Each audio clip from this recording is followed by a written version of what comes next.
We've all done things we've regretted. Mistakes happen to everyone, and we've all hurt people that we didn't mean to hurt. But it's how we handle these mistakes that really define us as a person. Now, apologizing to someone can be one of the most difficult things in the world for some people. I know it can be for me. It's one thing to realize you're wrong, but to actually suck it up and apologize is a whole nother ballgame. Now, pride is a very powerful force, and it can be incredibly difficult to admit something as basic as being wrong about something, or admit that you've done something that hurt your husband or your wife.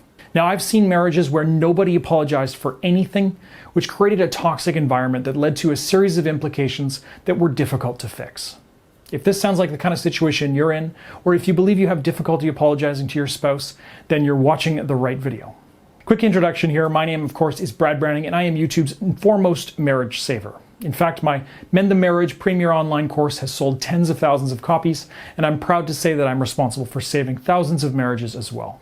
So if you're even a little bit interested in building a stronger, happier relationship with your spouse, then please do yourself a massive favor and subscribe to my YouTube channel. I release content regularly, and I do my best to give you the very best, most up-to-date marital advice available anywhere on YouTube. So please hit that subscribe button right now. Okay, back to the topic at hand for this video. Have you ever apologized to a person only to have it fall flat? Maybe you've heard your spouse say, "That wasn't an apology, that just wasn't good enough and you didn't mean it." Or worse, you used to be like me and you just didn't apologize at all to your spouse. Well, admitting when you're wrong is a huge first step. But importantly, how you apologize can be a key factor in whether the apology is actually effective or not. In fact, there are a ton of apology mistakes that couples commit that can actually lead to massive conflict. Now, take two of my clients, Daniel and Maria, for example. Now, I asked Daniel to tell me how Maria apologized to him after she had forgotten to feed the dog the other day. He replied, "Her apology wasn't an apology at all. She told me she was sorry for forgetting to feed the dog, but then proceeded to blame me for not reminding her." So in Daniel's case, he did nothing wrong, but Maria pointed the finger at Daniel's direction anyways. And because of that, Daniel felt like her apology fell flat, and he became upset. So what was wrong with her apology? Well, after analyzing a few more of their disputes, I concluded that Maria constantly blamed Daniel for all the wrongdoings in their relationship. And when she apologized, when she felt like she had to, she immediately took some of the blame and directed it at Daniel for seemingly no reason at all. And not only that, Maria expected Daniel to apologize to her as well, even though he felt like he did nothing wrong. Now, this is extremely common in marriages, and many people tend to avoid blaming themselves for their own marital issues. And once this happens, a vicious cycle occurs, and a marriage can go down the drain incredibly fast. Another huge apology faux pas is coming up with numerous excuses for your own bad behavior. And in the case of Daniel and Maria, I noticed that when Daniel apologized to Maria for any wrongdoing, he would immediately follow up his apology with a mountain of excuses that honestly barely made any sense. For example, just the other day, Daniel had forgotten to text Maria about where he was on Sunday afternoon. Daniel apologized to Maria for the slip-up, but then immediately followed up with, "I just forgot my phone in the car." Instead of taking the brunt of the blame, Daniel deflected and came up with a lame excuse for why he simply forgot to text Maria back. Of course, this made Maria angry, and an argument ensued. If Daniel had just sincerely apologized for not texting Maria back without coming up with a string of bad excuses, the argument wouldn't have happened and both parties would have ended up happy. Now, depending on the severity and frequency of the mistake, forgiveness isn't something that can simply happen overnight. So instead of impatiently waiting for your spouse to forgive you, prove your apology by talking the talk and walking the walk. See, when you do something wrong to break the trust of your spouse, you have to earn it back. And the only way that trust will be restored is through good behavior. If you've done something wrong, apologize and take action to fix that kind of wrongful behavior. Now, these are just some of the most common mistakes that people make when apologizing to their spouse. If you want to learn more about marital conflict resolution, head over to marriageguy.com and watch the full free video presentation there. In it, I cover some of the most powerful tips for apologizing effectively, and I'll also share with you my dispute diffusing tactic that will prevent arguments and conflict before they actually occur. Again, you can watch that full video at marriageguy.com. So how do you apologize effectively? What makes an apology, heartfelt, memorable, and most of all, sincere? Well, here are a few proven tips that will help you make sure that your spouse knows that you mean it when you do apologize. Number one, be specific. So when apologizing, don't simply say, "I'm sorry," and move on. Sorry for what? What specific actions did you do wrong that hurt your spouse? A heartfelt apology isn't just 2 words long, it's a few sentences. The person that you're apologizing to needs to know that you know exactly what you did wrong. Because if you're just apologizing without specifying exactly what went wrong, your apology will for sure come across as just disingenuous. So when you're apologizing to your spouse, take your time to walk through exactly what you did wrong and why you knew it was wrong. Don't rush through it, but at the same time, you don't need to recapitulate all the events in detail. Just make sure that you're giving your spouse enough detail to let them know that you understand what went wrong. Number 2, take full responsibility. So basically, don't do what Daniel did earlier in this video. When you do something wrong, take the brunt of the responsibility.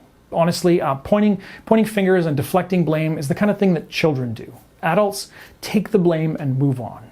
So don't make any excuses and just say that you take 100% of the responsibility. By doing this, you'll come across as the bigger person, and your apology is going to feel a lot stronger this way. Number 3, don't try and justify your actions.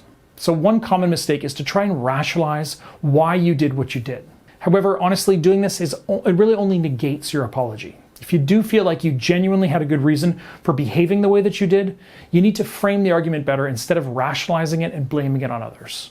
So for example, you could say something like, "I'm so sorry that I did this to you. I made the mistake of thinking that my statement to you was positive and uplifting, and I wasn't thinking about how it would make you feel."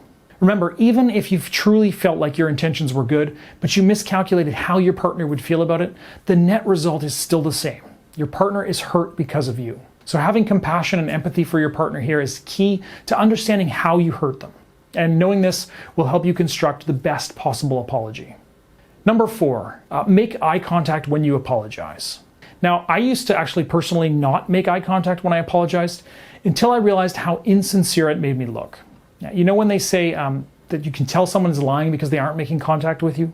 Well, honestly, you could tell an apology is insincere when that person isn't making solid eye contact with you either. And honestly, little changes in behavior like this can have a huge impact on how your spouse receives your apology. Now, I know this can be difficult to do for some. I know that if you're a shy person, making eye contact in general is tough, especially during awkward situations like this. But I promise you that if you change this, your apology is going to come across as far more genuine. But eye contact is actually only one of the things that your partner will be looking for when you do apologize. How you sit or stand, your voice, and your posture, those can all have an impact on how your apology is going to be received. So if you're worried about this, just keep in mind that you have to portray to your spouse that you're giving him or her 100% of your attention and that you genuinely mean every single word that you say. Number 5, talk about how important he or she is to you. So when someone wrongs you, it almost seems like they don't care about you or that you take second place in the back of their mind. And obviously this feels awful. So to make sure that your spouse doesn't feel this way, tell him or her how important they are to you during your apology, and I promise you it's going to feel a lot more heartfelt. Number 6, use I statements. So instead of saying you, make the apology all about yourself by saying I. Now this goes hand in hand with taking full responsibility for the wrong that you've committed. A very common mistake people say when apologizing is things like, I'm sorry you were hurt from that, or I'm sorry you are upset right now. You really don't need to apologize for how the other person is feeling. You need to apologize for your actions and your actions alone. So instead, a better statement would be something like, I'm so sorry for my actions, or this was my mistake and I need to take responsibility. And doing this will have a profound impact on how your apology is taken by your spouse. Number 7, offer a solution. So always end your apology with a valid course of action. You often hear stuff like, I promise I won't do it again, after someone gives you an apology. And saying this kind of thing is all right, but a better way to go about it is to ask, how can I make it up to you? Your spouse needs to know that you feel guilty about what happened, and one of the best ways to show them this is to do something for them. So help them out by offering something in return. Sometimes you don't even have to ask your partner for permission to do anything. Just do it. Surprise them with a home-cooked meal, or do your best to do all the chores and errands in the house. Take care of the kids. And, depending on the situation, go ahead and buy your partner a thoughtful gift. Now is the time to make amends for what you did wrong on top of sincerely apologizing. And number 8, don't plead for forgiveness. Now, asking for forgiveness isn't an actual way to gain forgiveness. Instead, you really have to earn it. So by showing remorse and apologizing, your partner should naturally want to forgive. Remember, it's up to them to decide to forgive you, and you simply can't force it. You can even say something like, I'm not going to ask for your forgiveness, but hopefully through my actions, you'll want to forgive me. And depending on what you did wrong, this can be a powerful statement to make. Regardless, you should never expect forgiveness. All you need to do for now is apologize sincerely, make amends for any wrongdoing, and earn your spouse's trust again. Forgiveness will come organically after that. Now, these 8 tips aren't the end of the battle. Once you do apologize, you obviously have to live up to your promise to never do it again and make it up to your spouse.